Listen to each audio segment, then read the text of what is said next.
আমাদের মাঝখান থেকে একজন সাধক পুরুষ তার নশ্বর দেহ রেখে চলে গেছেন। আমার মনে আছে গতবার আপনাদের এখানে পাঠ করতে এসে আমি ওই মন্দিরে অনেক সময় আপনার কাটিয়েছি। আপনার ওখানে প্রসাদ গ্রহণ করেছিলাম, ওখানে কয়েকজন মা আমাকে অত্যন্ত সমাদর করেছিলেন। আর এই পাশের একজন মহতি লোকের আপনার একটা মন্দির আছে বাড়িতে, নারায়ণ সাধুর আশ্রম বলে, আমি ওই বাড়িতে ওনার ছেলের ঘরে আমি প্রসাদ নিয়েছিলাম, আমার মনে আছে। তো আজকে বিষয়টা হচ্ছে কি, যে জিনিসটা আমি কোনো কিছুর বিনিময়ে আমি এড়াতে পারতেছি না, সেই জিনিসটা নিয়ে ভাবনা করে সময় নষ্ট করা ঠিক না। কারণ আমরা যখন জন্ম নিয়েছি সেই আতুর ঘর থেকে আমাদের প্রতিটি পা শ্মশান ঘাটের দিকে আগাচ্ছে। এই দুনিয়ার রাস্তাঘাটে কত মানুষ দিনে রাতে করছে আনাগোনা, কার গাড়ি ভাই কখনো বন্ধ হবে রে, ওরে কেউ তো জানে না, ওরে কেউ তো জানে না। এখন দেখছেন হিন্দু মিডিয়া চ্যানেলটি সাবস্ক্রাইব করুন। তিনি দিয়েছেন, ইচ্ছা করলে উনি 1 সেকেন্ডের মধ্যেই নিয়ে নিতে পারেন। তো যত সময় উনি কণ্ঠ দিয়েছেন তত সময় কেন সেই কণ্ঠে আপনার হরিনাম উচ্চারিত হবে না? এই কারণে যতক্ষণ দেহে আছে প্রাণ আমি গেয়ে যাব মধুর হরিনাম, এটাই আমার চিন্তা চেতনা ভাবনা। এই কারণে দেশ থেকে দেশান্তরে ছুটে বেড়াই। আজকে আপনাদের আসরে আসার সাথে সাথে আমার শ্রদ্ধাভাজন দাদা যে সংবাদটি দিয়েছেন, এটা কোনো দুঃখের বিষয় নয়। এই বিষয়টা হচ্ছে যেটা অমোঘ সত্য, আপনি কোনো কিছুর বিনিময়ে যেটাকে এড়াতে পারবেন না সেটা নিয়ে আপনার ভাবনা করা উচিত না। মরণ তহু মম শ্যাম সম, মরণ তুমি আমার কাছে আমার শ্যামের মতো। ও মরণ, আমি কোনো কিছুর বিনিময়ে যেমন তোমাকে এড়াতে পারি না, মরণ আমি কোনো কিছুর বিনিময়ে আমার শ্যামকে এড়াতে পারি না। তাই মরণ, আমি তোমার কাছে প্রার্থনা জানাই, আমি তোমার মধ্য দিয়ে যেন আমার শ্যামের দেখা পাই, আমার শ্যামের দেখা পাই। তাই বলেছি মরণ তুহু মম শ্যাম সম। আমাদের মাঝখান থেকে একজন সাধক পুরুষ তার নশ্বর দেহ রেখে চলে গেছেন। আমার মনে আছে গতবার আপনাদের এখানে পাঠ করতে এসে আমি ওই মন্দিরে অনেক সময় আপনার কাটিয়েছি। আপনার ওখানে প্রসাদ গ্রহণ করেছিলাম, ওখানে কয়েকজন মা আমাকে অত্যন্ত সমাদর করেছিলেন। আর এই পাশের একজন মহতি লোকের আপনার একটা মন্দির আছে বাড়িতে, নারায়ণ সাধুর আশ্রম বলে, আমি ওই বাড়িতে ওনার ছেলের ঘরে আমি প্রসাদ নিয়েছিলাম, আমার মনে আছে। তো আজকে বিষয়টা হচ্ছে কি, যে জিনিসটা আমি কোনো কিছুর বিনিময়ে আমি এড়াতে পারতেছি না, সেই জিনিসটা নিয়ে ভাবনা করে সময় নষ্ট করা ঠিক না। কারণ আমরা যখন জন্ম নিয়েছি সেই আতুর ঘর থেকে আমাদের প্রতিটি পা শ্মশান ঘাটের দিকে আগাচ্ছে। এই দুনিয়ার রাস্তাঘাটে কত মানুষ দিনে রাতে করছে আনাগোনা, কার গাড়ি ভাই কখনো বন্ধ হবে রে, ওরে কেউ তো জানে না, ওরে কেউ তো জানে না, কেউ তো জানে না। আপনি আমি কখন চলে যাব এটা একমাত্র জগৎপ্রভুই জানেন।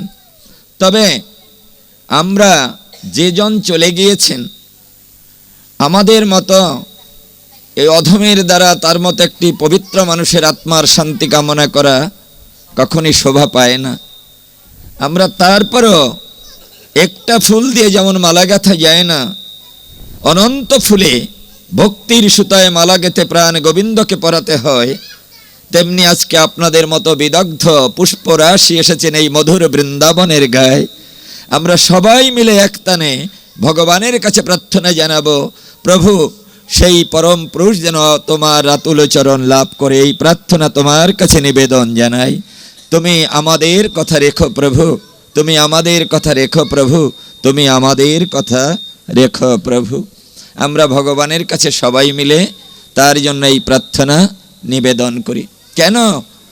এই যে প্রার্থনাটা আপনি করেছেন, এই প্রার্থনাটা শুধু তার আত্মাকেই ভগবানের কাছে পৌঁছে দেবার জন্য নয়, আপনার আত্মাও যেন ওই পথ ধরে সেই প্রাণ গোবিন্দের চরণে যায়। সেই কারণে আপনি যদি কারো আত্মার প্রার্থনা করেন মুক্তির জন্য, আপনার আত্মাও বিধৌত হয়ে যায়। এই কারণে নদীতে আপনি নামলে পারে কেবলমাত্র আপনিই পবিত্র হন না, ওই ভক্ত সঙ্গে কিন্তু নদীও পবিত্র হয়ে যায়। এই জন্য গঙ্গা মাতা বসে থাকে ভক্ত সঙ্গ করিবার তরে। যত ভক্ত তার কাছে আসে তত তার আপনার মনমন্দিরে তার আপনার সেই বাসনা, তার সেই আনন্দ উদ্বেলিত হয়। এই কারণে সমস্ত পৃথিবীর আত্মার শান্তি কামনা করি। দিব্যান লকানাশা গচ্ছত, সমস্ত আত্মা যেন প্রভুর রাতুল চরণ লাভ করে। তো আমি আপনাদের কাছে বলবো, সেটি হলো যে আপনাদের এই মধুর বৃন্দাবনে ভাগবতীয় আলোচনা হবে। আমরা আজকে ভগবানকে আহ্বান জানাবো। তো ভগবানকে আহ্বান করার আগে আমি আপনাদের কাছে মাথা নত করে প্রার্থনা করব। আমার মতো নরাধমের কণ্ঠে ভগবত পাঠ, শ্রীমদ্ ভগবত গীতা পাঠ কখনো সম্ভব নয়। তাই আপনারা এই আসর থেকে ভগবানের কাছে আপনারা আমার জন্য প্রার্থনা করে আপনারা আমাকে আশীর্বাদ দান করুন এবং সবাই মিলে একটা হরিধ্বনি উলুধ্বনি দিয়ে আমাকে অনুমতি প্রদান করুন। বলমন রাধা কৃষ্ণ প্রতি প্রমানন্দে হরিধ্বনি করমন, সাধু গুরু বৈষ্ণবানন্দে একবার হরিধ্বনি করমন, পিতা মাতা পিতি প্রেমানন্দে একবার হরিধ্বনি করমন। প্রণাদিক সুধী গোবিন্দ ভক্ত মণ্ডলী, যার কৃপা না হলে পরে প্রভুর কৃপা পাওয়া যায় না, যিনি জগতের সমস্ত বন্ধন লীলা সমাপন করেন, আদ্যা শক্তিরূপে যিনি জীবাত্মার সাথে পরমাত্মার মিলন বাসর গড়ে দেন, তিনি আমাদের কাছে বৃন্দা দেবী রূপে প্রতিভাত হয়ে আছে। আসুন আমরা সবাই মিলে আজকের এই পবিত্র দিনে মহানাম যজ্ঞানুষ্ঠানের পূর্বে আমরা মায়ের কাছে সকলে মিলে প্রার্থনা করি, যাতে আমরা মায়ের কৃপায় সকলে কামনা বাসনা শূন্য হয়ে আমরা যেন প্রভুর রাতুল চরণে পৌঁছাতে পারি। আসুন আমরা সবাই মিলে মাকে পূজা দেই, আমাদের ভক্তির অর্ঘ্য অর্পণ করি, যাতে আমাদের ভক্তির অঞ্জলি মা সদয় হয়ে আমাদের কৃপা দান করেন। ওম বিন্দায় তুলসী দেবায় প্রিয়ায় কেশবাচ বিষ্ণু ভক্তি পদে দেবী সত্যবত্তাই নমো নমো। বিন্দায় তুলসী দেবায় প্রিয়ায় কেশবাচ বিষ্ণু ভক্তি পদে দেবী সত্যবত্তাই নমো নমো। ওম বিন্দায় তুলসী দেবায় প্রিয়ায় কেশবাচ বিষ্ণু ভক্তি পদে দেবী সত্যবত্তাই নমো নমো, সত্যবত্তাই নমো নমো, সত্যবত্তাই নমো নমো। হে মা আদ্যা শক্তি, হে মা করুণাময়ী, হে মা জগত জননী, হে মা বিন্দে দেবী, আমরা আমাদের সমস্ত ভক্তির অর্ঘ্য তোমার আতুল চরণে সমর্পণ করছি। মাগো, তুমি আমাদের সমস্ত অবিলতা বিমুক্ত করে তুমি আমাদেরকে শ্রী গুরু শ্রীপাদ পদ্মে পৌঁছে দিও। মাতা, আমাদের অর্ঘ্য তুমি গ্রহণ করো। মাতা, আমাদের অর্ঘ্য তুমি গ্রহণ করো। মাতা, আমাদের অর্ঘ্য তুমি গ্রহণ করো। সবাই মিলে একটা উলুধ্বনি দেন। দেহ মন প্রভু সবই যে তোমার, আমি শুধু তব দাস, আসিয়া ভবে ভুলেছি তোমাকে, পড়েছি মায়ার ফাঁস। জম্বদ্বীপে জীবের সেবা, সে কথা ভুলে মায়ার বিপাকে বলেছি আপন কেবা। আমার আমার ভাবিয়া সবই তোমাকে করেছি পর, সুখের ঠিকানা ভুলিয়া হেতায় বাঁধিলাম আশায় ঘর। যে পচা দেহ আগুনে পুড়ে এক মুঠো হবে ছাই, তাহার যতনে মগ্ন রহিলাম তোমাকে যে মনে নাই। ভক্তি সাগরে ভাসিয়ে ভেলা নামের বৈঠা লব, প্রেমের বাদামে কৃপা বায়ুলে পারের ঘাটে যে দাঁড়াবো। দেহ তরি মোর কানায় কানায় রতনে ছিল যে ভরা, যতন বিহনে পাপড়ি শুকালো কলিতে গিয়েছে মারা। মাঝিহীন হয়ে গোলায় পড়ে তোমায় আবার সরি, তুমি বিনে মোর আর কেহ নাই গোলক বিহারী হরি। শত পাপরে ও চরণ তলে আমায় দাও গোঠাই, মহাপাপিত্র প্রমাণ করিবে তুমি ছাড়া বান্ধব নাই, তুমি ছাড়া বান্ধব নাই, তুমি ছাড়া বান্ধব নাই। শুধু ভাগবত মণ্ডলী, বাবা মা, আপনারা জানেন এখানে তিনটি বস্তু আছে। একটি আছে শ্রীমদ্ ভগবত গীতা, একটি আছে বস্ত্র, আর একটি আছে অন্ন। কারণ এই কলিযুগে অন্ন, বস্ত্র, জ্ঞান। আপনার জ্ঞানের গ্রন্থ হচ্ছে শ্রীমদ্ ভগবত গীতা। আপনার এই পবিত্র পোশাক হচ্ছে আপনার লজ্জা নিবারণের জন্য, আর কলিযুগে অন্নগত প্রাণ। অর্থাৎ এই তিনটি জ্ঞান আর এই তিনটি ধারা যদি আপনার থাকে, তাহলে এই সংসারটা হয় মধুর বৃন্দাবন। অর্থাৎ আমি সেই প্রসাদ গ্রহণ করে যেন কৃষ্ণমতী হতে পারি, আমি আমার লজ্জা নিবারণ করে যেন আমি জগৎকে সেবা করতে পারি, ভগবান যেন আমাকে সেই জ্ঞানে জ্ঞানী করে যে জ্ঞানের মধ্য দিয়ে আমি গুরু পূজার আরতি দিতে পারি, আমি যেন দেবোজ্জ্বল জ্ঞান লাভ করতে পারি। সেই কারণে আমি আপনাদের সামনে ভগবত গীতা হাতে নিয়ে প্রার্থনা জানাই। আজকের এই ভক্তির বাসর যারা আয়োজন করেছিলেন, তার অনেকেই হয়তো আপনাদের মাঝখান থেকে চলে গিয়েছে, আবার অনেকেই হয়তো নবজাতকেরা এই মহাপ্রসাদ গ্রহণ করার জন্য এই মধুর বৃন্দাবন মিলিয়েছেন।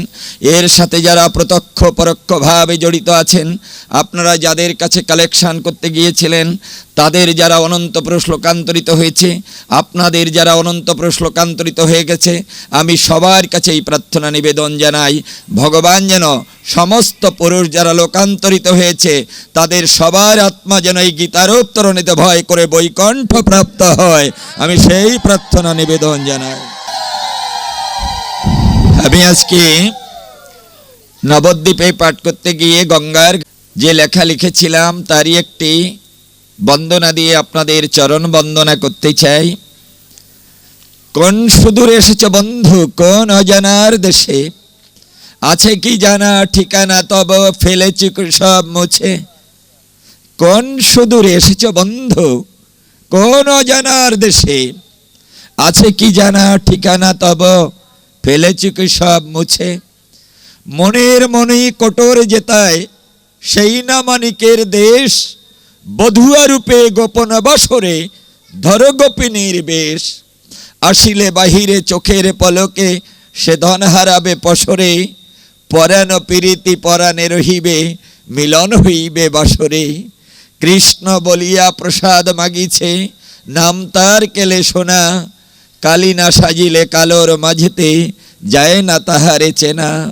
পথের পাথেও শূন্য হইলে, কিভাবে যাইবে ওপারে, প্রভাত বেলাতে গুরু মন্ত্র নিয়ে, তালা মারো দেহ ঘরে। লুটেরা যদি লুটে নিতে আসে গোপন ঘরের চাবি, ভক্তের কাছে রেখে দাও তাহা রাধিকা যেখানে বসি। যতনে রহিবে পূজার অর্ঘ্য, প্রভুর গলার মালা, ভক্তের সাথে মিলিবে ভগবান, দূর হবে ভবজ্বালা, দূর হবে ভবজ্বালা, দূর হবে ভবজ্বালা।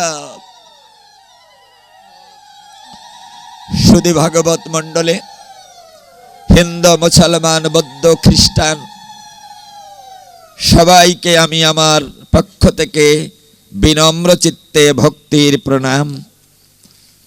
কোন সুদূর এসেছ বন্ধু, কোন অজানার দেশে।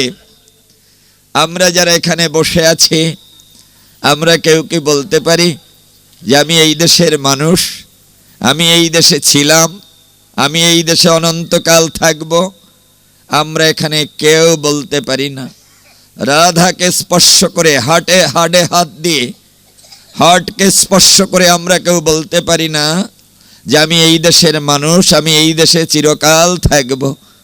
আমরা কেউ এই দেশে ছিলাম না, আমরা এ দেশে কেউই আমরা এই দেশের মানুষ নয়।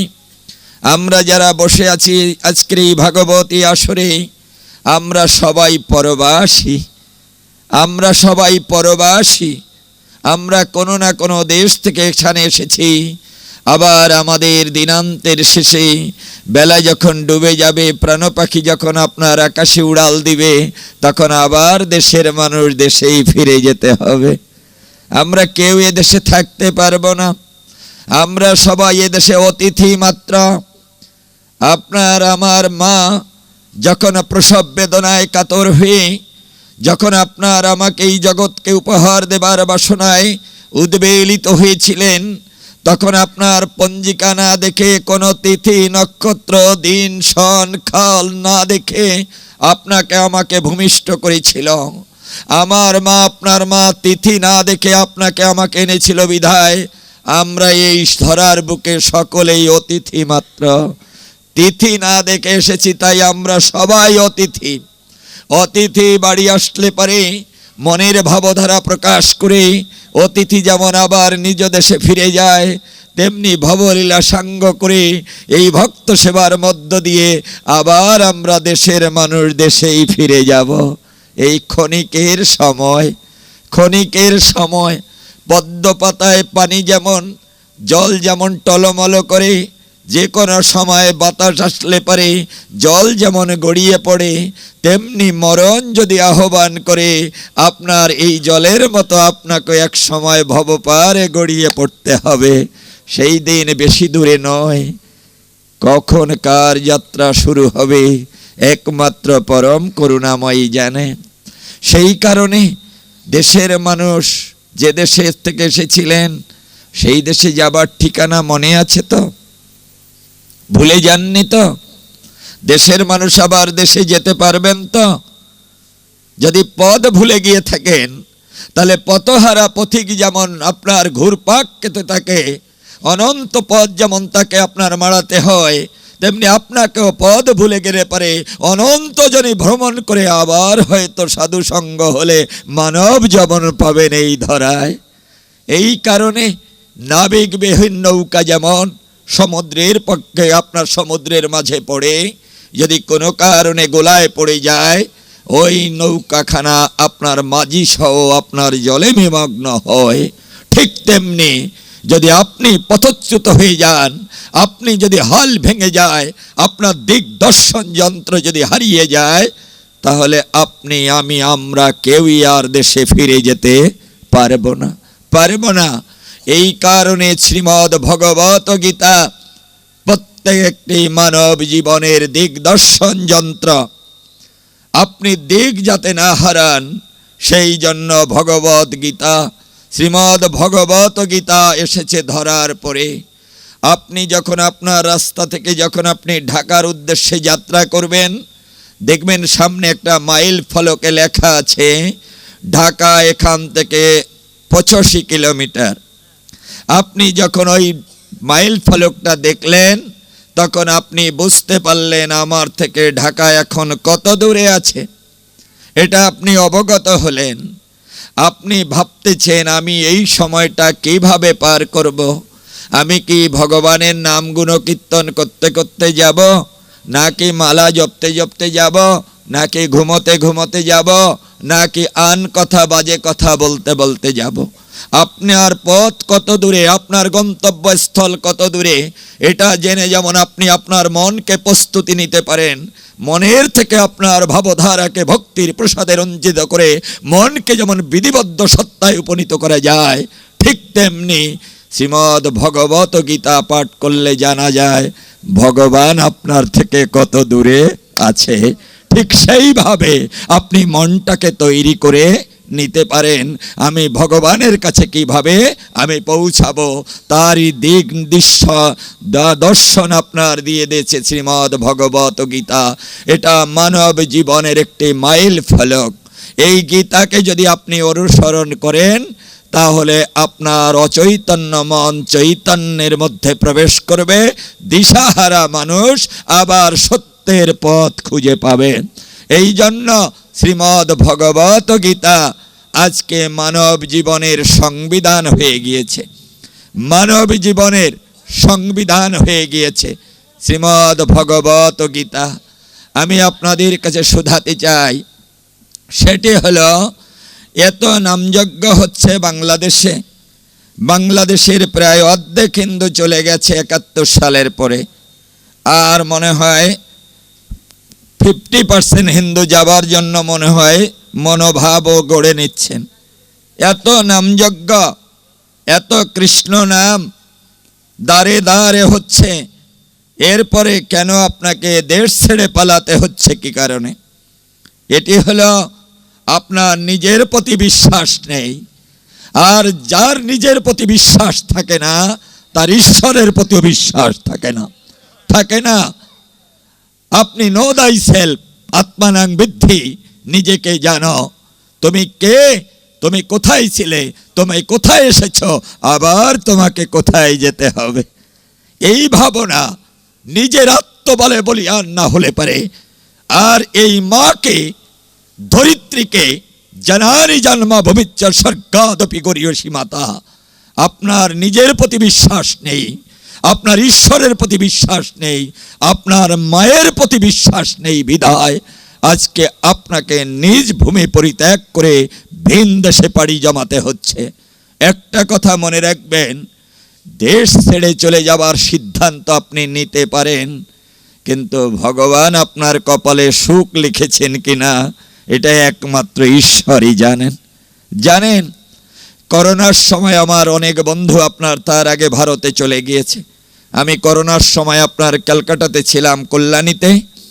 আপনার এখান থেকে অনেক বন্ধু যাদেরকে আমি অনেককে চিনি, যাদের সাথে আমি পড়াশুনো করেছি, ওখানে গিয়ে অনেক বড় বড় বিল্ডিং দিয়েছে কল্যাণীতে। আমি দেখেছি কল্যাণীতে থাকাকালীন সময়ে এখান থেকে কোটি কোটি টাকা নিয়ে ওখানে সম্পদ গড়েছে, অথচ করোনায় আমার সেই দুটো বন্ধু একসাথেই মারা গেছে। আপনি সুখ পাবার জন্য ছুটেছেন, কিন্তু সুখ আপনার পিছনে ছুটল না। কেন? কারণ ঈশ্বরের পিছনে আপনি ছুটেন, কিন্তু ঈশ্বর যদি আপনার পিছনে না ছুটে কোনোদিনই তাকে খুঁজে পাওয়া যায় না, যায় না।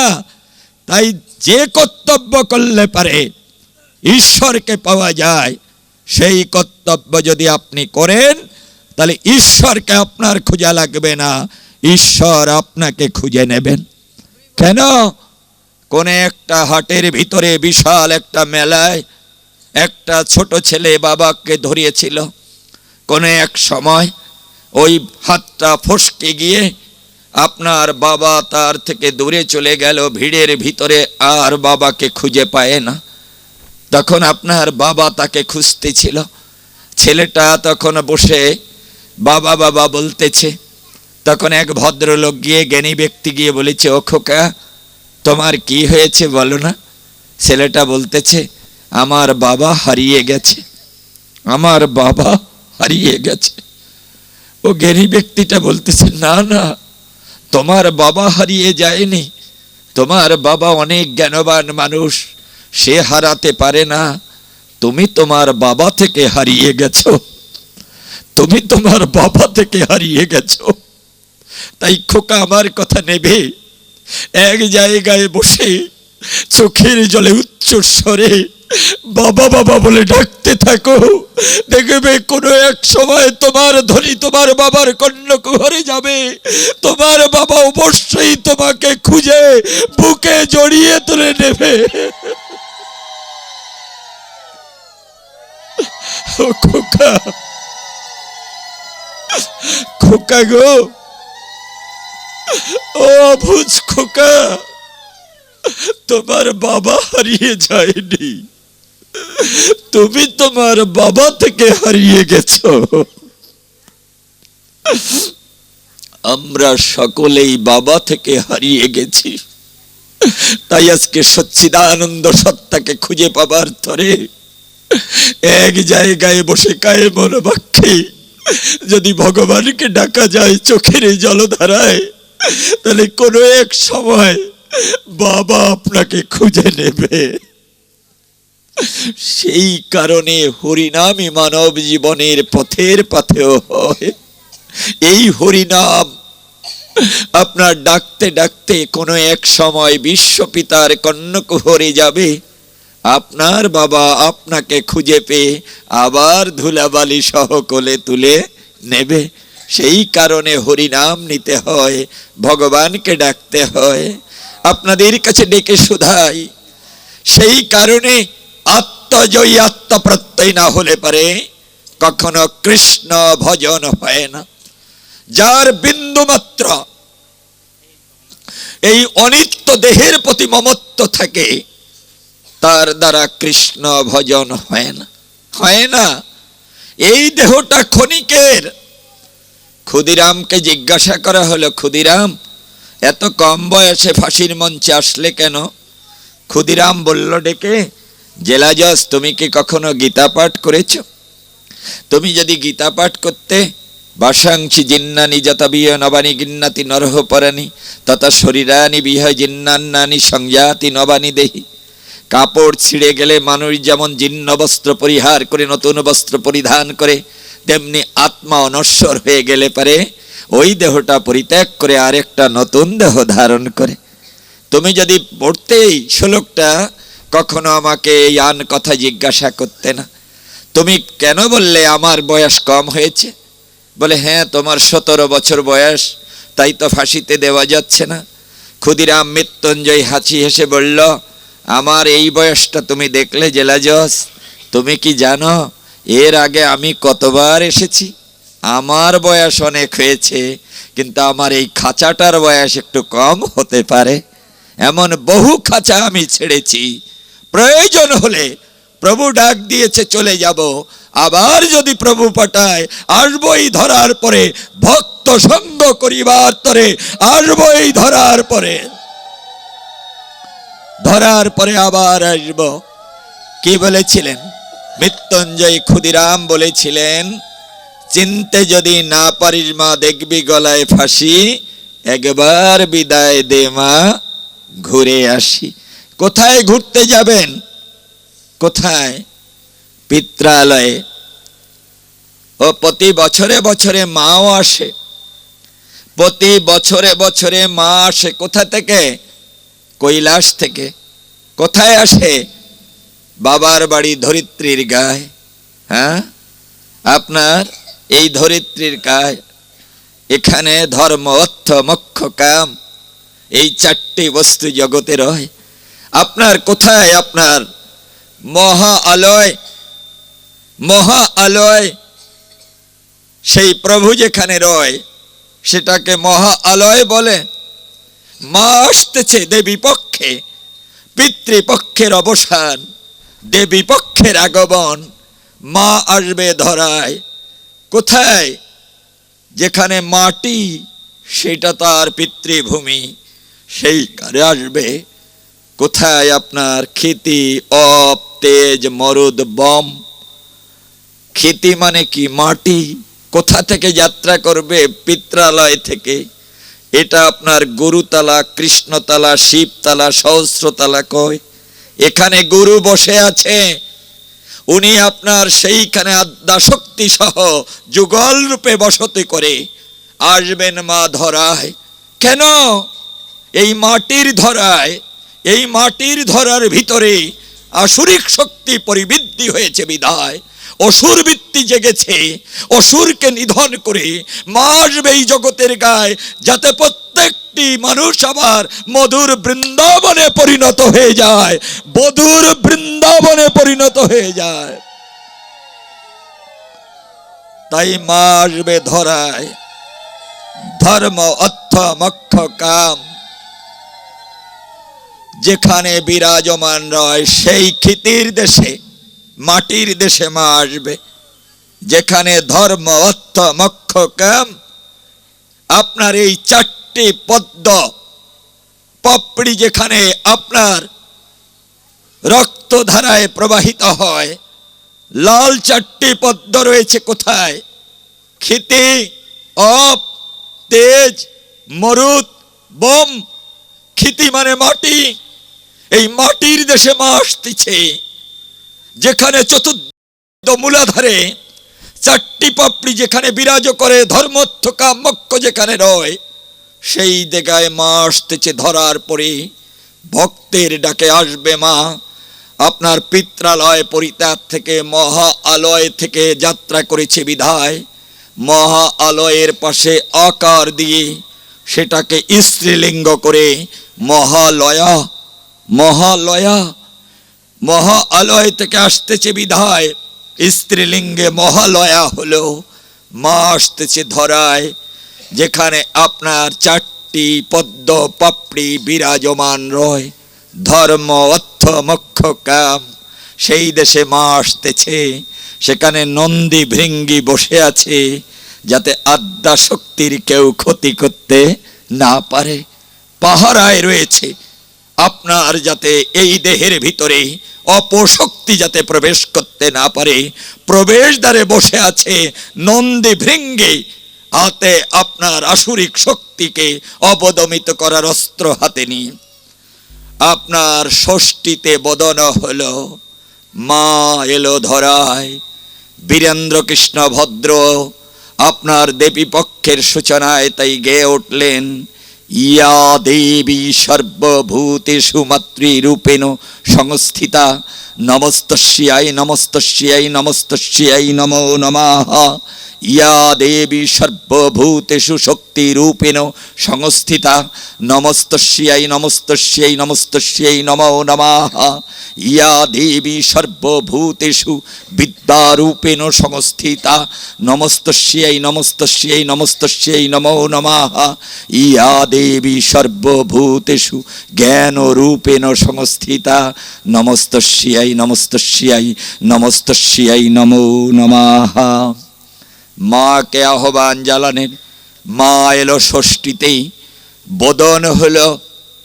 বদন মানে কি? অর্থাৎ মাটির দেহের ভিতরেই পরমাত্মার কাছ থেকে আত্মা চেয়ে নেই, ওই মাটির দেহের ভিতরে প্রবেশ করালেন, তাকে আপনার জীবিত করলেন। পুতুল পূজা করে না হিন্দু, কাঠমাটি দিয়ে গড়া। মৃন্ময়ী মাঝে চিন্ময়ী হেরে হয়ে যায় আত্মহারা। আমার মাটির মধ্যে সাধন বলে আমি আমার প্রভুকে বসাতে পারি।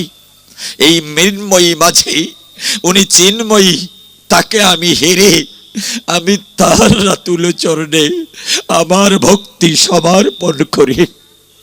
একে বোধন বলে। মাকে জাগ্রত করলেন, আদ্যা শক্তিকে জাগ্রত করলেন। কুলকুণ্ডলিনী শক্তি জাগো, জাগো, জাগো মা কুলকুণ্ডলিনী, জাগো আদ্যা শক্তি স্বরূপিণী। ও মা, তুমি জাগিলে হইবে অসুর নিধন, আমার দেহটা হবে মধুর বৃন্দাবন। জাগো মা, জাগো। কোথায়? ক্ষিতির দেশে, যেখানে শীত দ্বারা সমাপন হয়, সেই জায়গায় গুজ্জমূলে চারটি পদ্ম পাপড়ি আপনার বিরাজমান রয়।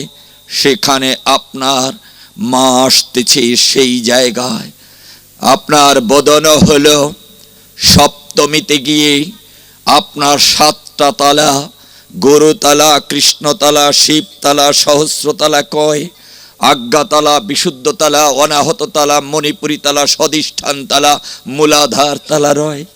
এই সপ্তমীতে সাতটা বাঁশুরি, সাতটা পূজা দিতে হয়, যাতে আমার এই সপ্তদ্বার পরিপূর্ণভাবে অসুর মুক্ত হয়ে যখন এটা পূত পবিত্র হয়ে যায়।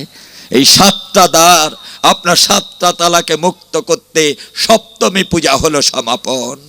আপনার অষ্টমীতে গেলে পারে আপনার আটটা পাশ থাকে, যে পাশে যে বন্ধন রয়, কাম, ক্রোধ, লোভ, লালসা, মোহ, মদ, মৎসর্য, দেশকাল কয়। এই অষ্টমীতে গেলে পারে অষ্টপাশ ছিন্ন হবার বাসনায় মায়ের কাছে আসুরিক শক্তি দ্বারায় আপনার যাতে বিনাশ হয়, সেই কারণে আটটা পাশকে ছিন্ন করার তরে জীবাত্মা শক্তির কাছে তাদের অঞ্জলি প্রদান করে থাকে। নবদিনে নবদ্বার যাতে উন্মুক্ত ধারায়, এই নবদ্বার যদি উন্মুক্ত হয়, তাহলে 9টা দ্বারে যাতে আমি কৃষ্ণ কথা শ্রবণ করতে পারি। এই 9টা দ্বার যদি খুলে যায়, তাহলে 9টা দ্বারে কৃষ্ণ কথা শ্রবণ করলে জগৎময় হরি হরি বলে এই জগতে বিকায়, জগৎটা হরিময় হয়ে যায়। 9টা দ্বার খুলে গেল। এই নবমীতে 9টা দ্বার খুলে গেল। 9টা দ্বারে কৃষ্ণ নাম যদি শ্রবণ হয়, তাহলে অসুর বিনাশ হলো, আপনার বিসর্জন হয়ে গেল। বিসর্জন হয়ে গেল। মা আবার ভক্তকে কৃপা করে আবার পিত্রালয়ে কৈলাসে চলে গেল। আমা, 1 বছর পরে আবার ফিরে এসো মা। কেন? মাকে আহ্বান করলেন কেন? ও মা, আবার এসো। কেন মা? আমি আবার অসুরিক শক্তি দ্বারা আমি আমার জীবনকে গড়ে নেব নাকি? কেন বলতে পারলেন না মা, তোমাকে কষ্ট করে আসার প্রয়োজন নেই, তুমি অসুর বৃত্তিকেই শেষ করেছ, আমি কৃষ্ণ প্রেমে ধনী হয়েছি, আর আমার জীবন যাতে পথভ্রষ্ট না হয়। কেন মায়ের কাছে প্রার্থনা করলেন না? কি কারণে? আপনারা 4 দিনে পূজা দিলেন। কার পূজা? দেবীর পূজা। 365 দিনের ভিতরে 4টা দিন মাত্র আপনার দেবীর পূজা দিলেন, আর 361 দিন অসুরের পূজা করে সমাধান। তাহলে কি হবে? দেহটা মধুর বৃন্দাবন হবে না।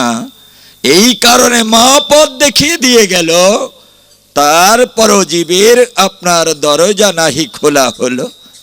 তাহলে কি করে হবে এই জগতে কৃষ্ণ নাম শ্রবণ? বলেন।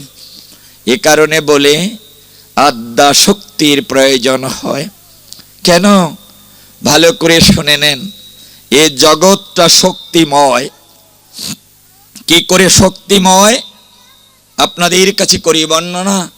যারা আপনার বীজগণিতের মাস্টারমশাই আছেন বা ছাত্ররা আছেন, আপনারা দেখবেন বীজগণিতের কোনো অঙ্ক যদি আপনি শূন্যের শক্তিতে নিয়ে যান, বীজগণিতের কোনো অঙ্ক যদি শূন্যের ঘরে নিয়ে যান, তাহলে তার মান কখনো শূন্য হয় না, হয় না। তার মান হয় অন। এই ইকুয়াল টু অন। আপনি যে জায়গাটা ফাঁকা দেখতেছেন, শূন্য দেখতেছেন, এটা শূন্য নয়, এটা প্রভুর আলয়। এ জগৎ জুড়ে প্রভু রয়। অর্থাৎ আমি একে ছিলাম, আমি একে আছি, আমি একেই থাকব। লা শরীকা লাহ, এক ব্রহ্ম দ্বিতীয় নাস্তি কয়। এই জগৎটাই প্রভুর হয়। জগতে শূন্য বলে কিছু নেই। তো আমি আপনাদের কাছে শোধাতে চাই, আজকে শ্রীমদ্ ভগবত গীতা, আমি একটু কঠিন কথা আপনাদের কাছে উপহার দিতে চাই। সেটি হলো যে আমরা কেবলমাত্র দেখবেন কৃষ্ণকে আমরা নাড়ু খাওয়া গোপাল অথবা বংশীবাদক হিসাবে ব্যবহার করে থাকি। উনি নাড়ু খেয়েছেন সারা জনম, আর উনি বাঁশি বাজিয়েছে সারা জনম। এটা যদি জীবের কাছে সত্য হয়, তাহলে গীতার বাণী মিথ্যা হয়ে যাবে না? নাড়ু খাওয়া গোপাল আর বংশীবাদক কৃষ্ণ যদি আপনার ভজন হয়, তাহলে গীতার বাণী মিথ্যা হয়ে যাবে। গীতার জ্ঞানযোগের 4th অধ্যায়ের 7ম এবং 8ম শ্লোকে ভগবান বলেছেন, ইয়াদা ইয়াদা হি ধর্মস্য গ্লানির ভবতি ভারত অভ্যুত্থানাম অধর্মস্য তদাত্মনাং সৃজাম্যহম পরিত্রাণায় সাধুনাং বিনাশনায় চ দুষ্কৃতাম ধর্ম সংস্থাপনোত্থায় সম্ভবামি যুগে যুগে।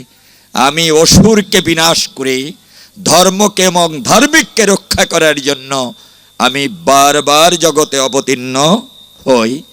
যে কৃষ্ণ আপনার চক্র হাতে নিল অসুর বধের তরে, যে কৃষ্ণ আপনার অর্জুনের রথের সারথি হলো, 101 বছর রাজত্ব করলেন যে কৃষ্ণ, আমরা সেই কৃষ্ণকে ভুলে গিয়ে, উনি বৃন্দাবনে ছিলেন 10 বছর 8 মাস, আমরা সেই কৃষ্ণকে গ্রহণ করে নিলাম। কেন? কারণ শ্রীমদ্ ভগবত গীতার আপনার মহাভারতের কৃষ্ণকে যদি জানতে হয়, গ্রহণ করতে হয়, তাহলে শৌর্য বীর্যের প্রয়োজন হয়। ক্ষাত্র তেজ ধর্ম যার জাগ্রত নয়, তার দ্বারা কৃষ্ণ ভজন হয় না। এই যে ক্ষাত্র তেজ ধর্ম আপনাকে জাগাতে হবে যদি দেশ জাতি ধর্মের সেবা করতে চান। আর ক্ষাত্র তেজ ধর্ম এটা না জাগলে পারে কখনো তার দ্বারা ভগবত প্রেম লাভ করা সম্ভব নয়। ওই কারণে বাংলাদেশে আজকে নামযজ্ঞ বেড়ে গেছে। ও আগলঝাড়ায় কোনো এক সময় 3টা জায়গায় নামযজ্ঞ হতো। আজকে সেই আগলঝাড়ায় নাকি 134টি জায়গায় নামযজ্ঞ হয়। অর্ধেক হিন্দু চলে গেছে, নামযজ্ঞ বেড়ে গেছে। সিলেট, চট্টগ্রাম, কক্সবাজার, আপনার ওই রংপুর, লালমনিরহাট, নীলফামারী যখন পাঠ করতে যাই তখন ঘরে ঘরে দেখি নামযজ্ঞ। এই কথাটা সত্য কিনা আপনারা বলেন? বাংলাদেশে নামযজ্ঞ বেড়েছে, কিন্তু আমরা নামের যজ্ঞ হচ্ছি না। নামযজ্ঞ না বেড়ে যদি আমরা নামের যজ্ঞ হতাম, তাহলে আজকে পিতৃভূমি পরিত্যাগ করে ভিন দেশে পাড়ি দিতে হতো না। আমরা নামের যজ্ঞ হচ্ছি না বিধায় আমরা আজকে আত্মপরিচয় ভুলে গিয়ে, আমরা কৃষ্ণ প্রেমকে জলাঞ্জলি দিয়ে আমরা আজকে বাংলাদেশ নামক এই মাতৃভূমি পরিত্যাগ করে ভিন দেশে পাড়ি জমাচ্ছি। এই জন্য ক্ষাত্র তেজ ধর্ম কোথায় রয়? 3.5 রতি প্রেম কোথায় থাকে? গুজ্জের 2 আঙ্গুল উপরে, লিঙ্গের 2 আঙ্গুল নিচে, 3.5 পেজ দিয়ে 3.5 রতি ধরার তরে রাধিকা রয়েছে উদ্ধগামী হয়ে। আপনার ডেকে বলে, ভগবান আয় না তুই ভজন লোকে দেখ না কত মহাশান্তি পাওয়া যায়। নিচের দিকে ডাকতেছে কামিনী কাঞ্চন, এলে পরে আমার কাছে লুটে নেব তোর সমস্ত ধন। কৃষ্ণ পূজার প্রসাদ খুঁজে পাবি না অনুক্ষণ। কোন দিকে যাবি বল না বুঝমন, ওই দিকে গেলে গুরু পাবি, এই দিকে গেলে সকলে হারাবি। মনের কাছে প্রশ্ন করে বিবেককে সাথী করে যা না তুই প্রেম পথে, পাবি কৃষ্ণ জনার্দন, পাবি কৃষ্ণ জনার্দন। ইহাকেই বলে সাধন ভজন। আজকে এই দেশের হিন্দু সম্প্রদায় সাধন ভজন ভুলে গেছে। এরা শুধু মানুষে মানুষে বিভেদ সৃষ্টি করার জন্য ব্যস্ত আছে। একটা গুণ এই বাংলাদেশের হিন্দুদের মধ্যে আছে, আর কোন গুণ থাকুক আর না থাকুক, একটা ঝুড়িতে যদি কাঁকড়া মাছ রেখে দেন, 2-1টা কাঁকড়া যদি বেরোতে চেষ্টা করে, বাকি কাঁকড়া ওর পা কামড়িয়ে ধরে ও শালা যাতে না বেরোতে পারে। যুগে যুগে যে সব মানবেরা ধর্ম, দেশ, জাতি নিয়ে চিন্তা করেছে, তাদেরকে আপনারা এই পিছে টেনে ধরেছেন যাতে ও চলে যেতে না পারে, যাতে ও বড় হতে না পারে, ও আত্মবলিদান যাতে না দিতে পারে, আত্মত্যাগী মহামানব যাতে না হতে পারে। যুগে যুগে আপনারা তাকে এমনি করে আপনার বেঁধে দিয়েছেন। একটা কথা মনে রাখবেন, ছোট্ট একটা পাতকুয়া বাড়ির কাছে যদি হয়, আপনার কাছে জিজ্ঞাসা করলে আপনি বলবেন এই কুয়াটা কার, এই পাতকুয়াটা কার? আপনি বলবেন আমার। কিন্তু যদি আপনার কাছে আমি জিজ্ঞাসা করি ওই সমুদ্রটা কার, আপনি বলবেন সকলের। যাহা বৃহৎ হয় তাহা সকলের হয়, যা ক্ষুদ্র হয় তা ব্যক্তি কেন্দ্রিক হয়। এই জন্য আপনাকে বৃহৎ হতে হবে। ঈগল ছানা যখন আপনার ডিম থেকে প্রসবিত হয়, তখন সে ঊর্ধ্ব আকাশের দিকে তাকায়, কি করে ওই আকাশকে স্পর্শ করবে এটাই তার বাসনা থাকে। আর শকুনের দৃষ্টি সদা সর্বক্ষণ ভাগাড়ে নিমজ্জিত হয়।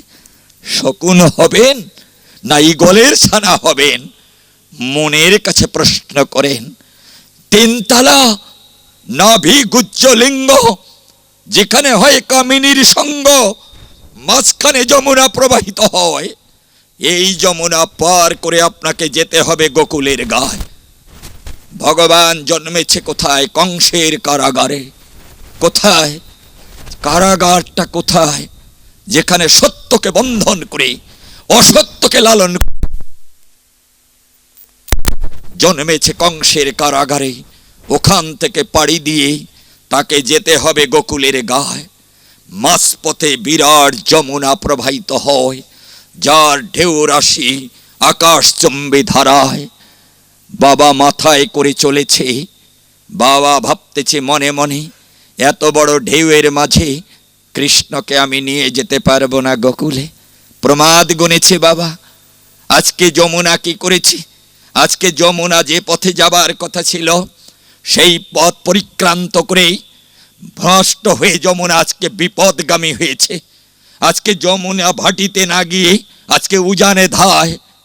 এই দিকে যাবার কথা পিতৃধন, এই দিকে যায় কোন সময়? আজকে যমুনা ওই পথ ভুলে গিয়ে আজকে ভাটিতে না গিয়ে উজানে চলেছে। আজকে তার সাথে ভগবানের মধুর মিলন হবে। আজকে ভগবানকে সে খুঁজে পাবে। এই জন্য যমুনা আজকে জল উতলিয়ে গর্জন করতেছে, তার আনন্দ বারতা জগতে বিকশিত করতেছে। আজকে তার সাথে প্রভুর মিলন বসর হবে। ঠিক তেমনি গুরু প্রদত্ত ধন এই দিকে যায় কোন সময়? আপনার সাধনা করে নাভিগুজ্জ লিঙ্গের উপরে যদি সেই মহাধন আনা যায়, আর কখনো এটা নির্মগামী হয় না, এটা ঊর্ধ্বগামী হয়। ভজন দেশে তাবার তরে আকুলি বিকুল গুরু তাকে ডেকে বলে, আয় না তুই ভজন লোকে, দেখ না কত মহাশান্তি পাওয়া যায়। ওরে মহানন্দের বাজারে যাবি, তাহলেই তো ভগবানকে খুঁজে পাবি।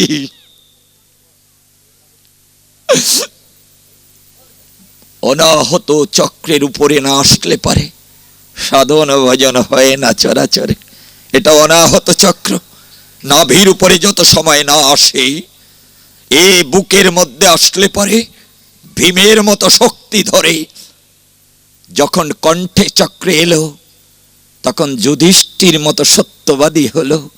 সদা সর্বক্ষণ মুখে কৃষ্ণ নাম হয় উচ্চারণ। এই কৃষ্ণ কৃষ্ণ বলতে বলতেই যদি আখি ঝরে সদা সর্বক্ষণ, তাহলে ওই ধন যখন আজ্ঞা চক্রে গেল, তখন কৃষ্ণ জ্যোতিতেই প্রেম বন্ধন ধারায় পরম পুরুষকে দর্শন হয়।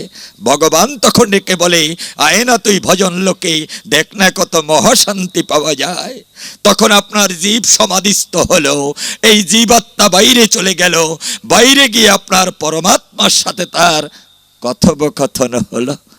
যখন আপনার ওই পল নিয়ে যখন আপনার গুরুগৃহে ধায়, এখানে রাধা কৃষ্ণের যুগল মূরতি রয়। এইখানে গেলে পারে জীব সকলে ভুলে রাধা কৃষ্ণের চরণে আত্মসমর্পিত হয়।